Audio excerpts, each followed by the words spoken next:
Hello hello hello hello hello ಅಲ್ಲೇ ಅಲ್ಲೇ ಅಲ್ಲೇ ಅಲ್ಲೇ ನಿಂತ್ಕೊಳ್ಳಿ. ಯಾಕಪ್ಪ ಅಂತ ಹೇಳಿದ್ರೆ ಇಲ್ಲಿ ಕಾಂಗ್ರೆಸ್ ಸರ್ಕಾರ ಇರುವಂಥದ್ದು. ನಾನು ಹೇಳ್ತಾ ಇರೋದು ಇಲ್ಲಲ್ಲ, ಕರ್ನಾಟಕದಲ್ಲಿರುವಂಥದ್ದು ಕಾಂಗ್ರೆಸ್ಸಿನ ಸರ್ಕಾರ. ಅಂಥದ್ದೇನಾಯಿತು ಅಂತ ಹೇಳಿದ್ರೆ ಕಳೆದ ವಾರದ ವಿಡಿಯೋದಲ್ಲಿ ನರೇಂದ್ರ ಮೋದಿಯವರ ಹೊಸ GST ಇಂದ ಬೆಲೆಗಳು ಇಳಿಕೆ ಹೇಗಾಗಿದೆ ಅಂತ ನಾನು ಹೇಳಿದ್ದೆ. ಆದರೆ ನಿನ್ನೆ ಕಾಂಗ್ರೆಸ್ಸಿನ ಸಿದ್ದರಾಮಯ್ಯನವರ ನೇತೃತ್ವದ ಸರ್ಕಾರ ತುಪ್ಪದ ಬೆಲೆಯನ್ನು ಮತ್ತೆ ಇನ್ಕ್ರೀಸ್ ಮಾಡಿದೆ.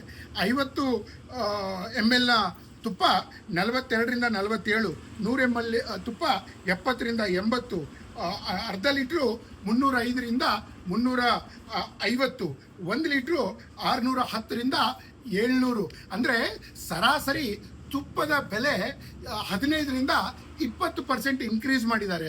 ಇದು ಕೇವಲ ತುಪ್ಪಕ್ಕೆ ಸೀಮಿತವಾಗೋದಿಲ್ಲ. KMFನ ಖೋವಾ ಆಗಬಹುದು, ಪೇಡ ಆಗಬಹುದು, ಅಥವಾ ಇನ್ಯಾವುದೇ KMFನ ಬೆಣ್ಣೆ ಅಥವಾ ಈ ಥರದ ಪ್ರಾಡಕ್ಟ್ಗಳ ಬೆಲೆಯು ಚಾಲೆಂಜ್ ಮಾಡ್ತೀನಿ ಮುಂದಿನ ದಿವಸ ಇನ್ಕ್ರೀಸ್ ಆಗ್ತಾ ಹೋಗುತ್ತೆ. ಕಾಂಗ್ರೆಸ್ ಅಂದ್ರೇನೆ ಹಾಗೆ ರೀ. ಕಾಂಗ್ರೆಸ್ಗೆ ಸಾಮಾನ್ಯ ಜನರಿಗೆ ಬೆಲೆ ಇಳಿಕೆ ಆಗ್ತಾ ಇದೆ ಅಂತ ಹೇಳಿದ್ರೆ ಅದನ್ನು ಅರ್ಗಿಸ್ಕೊಳ್ಳೋಕ್ಕೆ ಆಗೋದಿಲ್ಲ.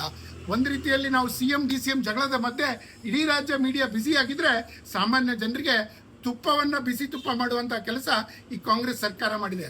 ಇನ್ನು ಕಾಂಗ್ರೆಸ್ಸನ್ನು ಸಪೋರ್ಟ್ ಮಾಡಿ ನನ್ನನ್ನು ಬೈತಾ ಇರೋರು ಒಂದ್ಸಲಿ ಶಾಪ್ಗಳಿಗೆ ಹೋಗಿ ಬೆಲೆಯನ್ನು ವೆರಿಫೈ ಮಾಡ್ಕೊಳ್ಳಿ, ನಿಮಗೆ ಗೊತ್ತಾಗುತ್ತೆ ಬಿಸಿ ತುಪ್ಪ ಅಂದರೆ ಏನು ಅಂತ.